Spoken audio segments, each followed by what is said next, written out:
Hey, good Thursday. Good to see you here on 5 Plus and 5newsonline.com. I'm Chief Meteorologist Skot Covert, getting you set up with the forecast for this weekend, and we'll look ahead over the next 10 days. Before we do that, I do want to let you know what the latest drought monitor shows.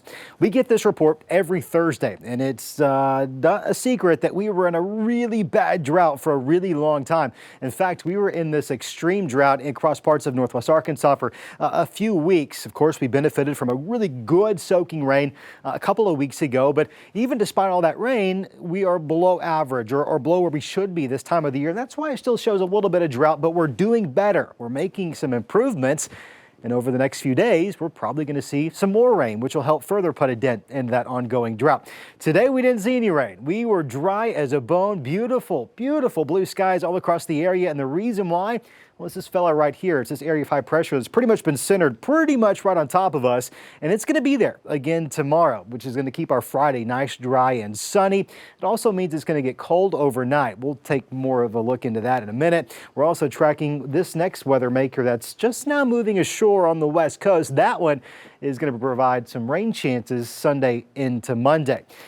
First, though, let's take a look at our frost freeze alerts. We do have them in effect for all of the 5 News viewing area here in northwest Arkansas, from Benton through Washington, Madison, Carroll County. This is a freeze warning. It goes into effect at midnight tonight, runs through 8 o'clock tomorrow morning. What does this actually mean for you? What's the weather impact, you ask? Well, that means if you've got outdoor plants, some patio plants, sensitive vegetation, you got to cover them up or bring them inside. Otherwise, it's going to be tough for them to survive here, especially in the rural areas, especially in our valley areas. That's where we're going to see those temperatures drop even lower. Elsewhere, we do have a frost advisory, meaning some of that dew that does develop on our plants, it could very well freeze overnight tonight. So that can result in some harm to some of your plants. Does that mean you need to cover your pipes? Well, if they're exterior exposed pipes, perhaps so, but this isn't necessarily one of those freezes that you need to run your faucets or anything like that, unless, of course, those pipes are exposed on the outside of your home or structure. Tomorrow, beautiful day overall. It's going to feel good once we get to the afternoon hours. By lunchtime, northwest Arkansas squarely sitting in the middle 60s. Not bad at all.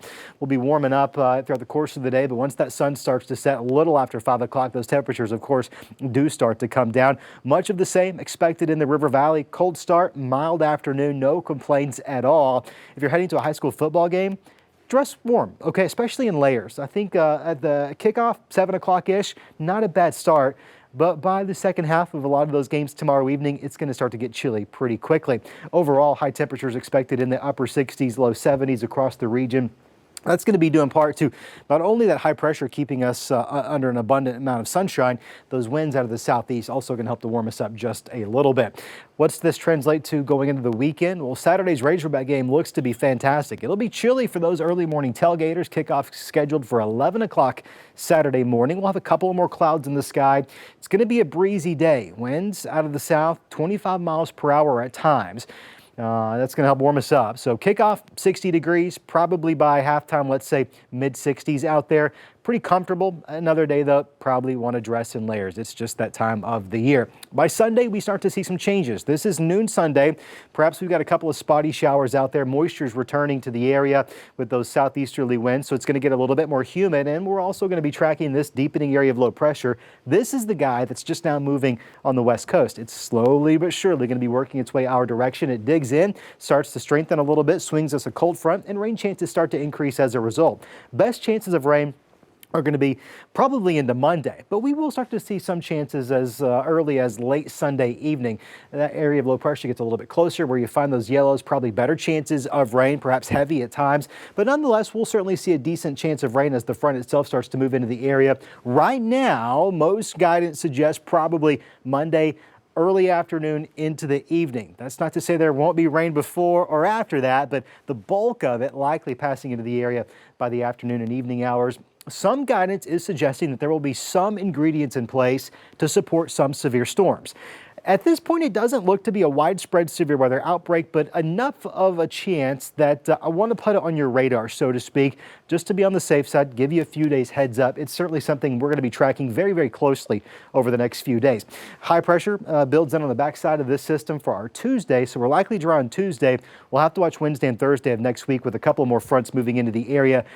As to not they bring moisture or precipitation, yet to be determined. One model really thinks so. Another main model doesn't think so at all. Anytime there's that level of discrepancy, there's not a lot of forecast confidence, and we're going to just take it a cautious, conservative approach. One thing that is for sure, among all of the weather data that we're analyzing, it's going to get cold next week. The Monday front doesn't really do a whole lot for our temperatures. It's a Pacific front. Maybe we'll cool down just a little bit, but certainly going into Tuesday, Wednesday, Thursday, those numbers are really starting to drop off. These are high temperatures that we can expect. And by Wednesday and Thursday, I think 50s are a safe bet, but there's a real possibility, especially in northwest Arkansas, we might not make it out of the 40s for a couple of days. Now, this is the afternoon hours with all that sunshine. What's the morning's going to feel like? Well, you factor in the morning low temperatures plus the wind, we get the wind chill values. Wednesday morning, probably waking up in the 30s, depending on where you're at. It could feel like we're in the low 30s, northwest Arkansas, mid to upper in the River Valley. But going into Thursday, after more of that cold Canadian air just continues to spill into the lower 48, including Oklahoma and Arkansas, it's going to feel like we're down into the 20s across all of the area come Thursday morning. So the kids waking up, going off to the bus stop, this is what they're walking out into. If you've not pulled those heavy coats out of the closet, you probably want to go ahead and do so between now and the middle part of next week. Thursday's not much better. Friday's not much better. Weekend does slowly start to warm up just a tad. Your 10-day forecast shows that potential for a freeze tomorrow, likely dry Friday and Saturday. Thank you, high pressure. But when that next low starts to pull into the area by Sunday evening, especially going into Monday, we'll watch for rain, potentially some thunderstorms. Tuesday looks good. Wednesday, Thursday, I'm just going to go with a 20% chance right now. I don't have a lot of confidence in the data that is suggesting we get moisture. I will tell you, full spirit of transparency, if we do get moisture a couple of those days, there are going to be moments in which the temperature could support some potential for some sleet or some snow. Again, don't have a high degree of confidence in that yet, but it's certainly something we want to watch as those details become more clear. If anything, I think we can expect a really cool Thursday and Friday. Notice the temperatures start to come back this weekend, opening weekend of duck season. That's wonderful news for Arkansas duck hunters. This cold blast of air pushing some birds down the flyway, that'll be fantastic. Partly cloudy skies on Saturday. We'll watch for a slight chance of more precipitation on Sunday. That's a look at the next 10 days in northwest Arkansas. In the River Valley, this is what we're shaking out. 37 tomorrow morning, cool enough for some patchy areas of frost out there. You're going to want to protect those plants. Don't forget about it. I did one year. I remember it. 70 on Saturday, 74 on Sunday. So a pretty mild weekend, all leading up to that big weather pattern change that you can just see those temperatures just dropping like a rock. Highs Thursday and Friday, low 50s. And again, I think there's a real possibility, certainly in northwest Arkansas, but even the River Valley, we're trending so cool that there are going to be some towns that may not make it out of the 40s. And if you do, it's probably only for an hour or two in the middle of the afternoon, and when you see the 50 or the 51 degree reading, and then you're just dropping back after sunset down into those 30s. That'll be the case going into the following weekend as well. So it looks like Mother Nature is going to transition us very, very, very quickly from the little bit of fall that we have felt all the way to winter in a matter of just a couple of days. Next week looks to be very active, multiple chances of rain, maybe some precipitation. We'll keep you posted on that. Key takeaway is it's about to get cold, and it's going to do so really, really quickly. That's it for your 5 News extended forecast right here on 5+ and 5newsonline.com. Your only source for a 10-day forecast here locally. We'll be here every day with the latest information.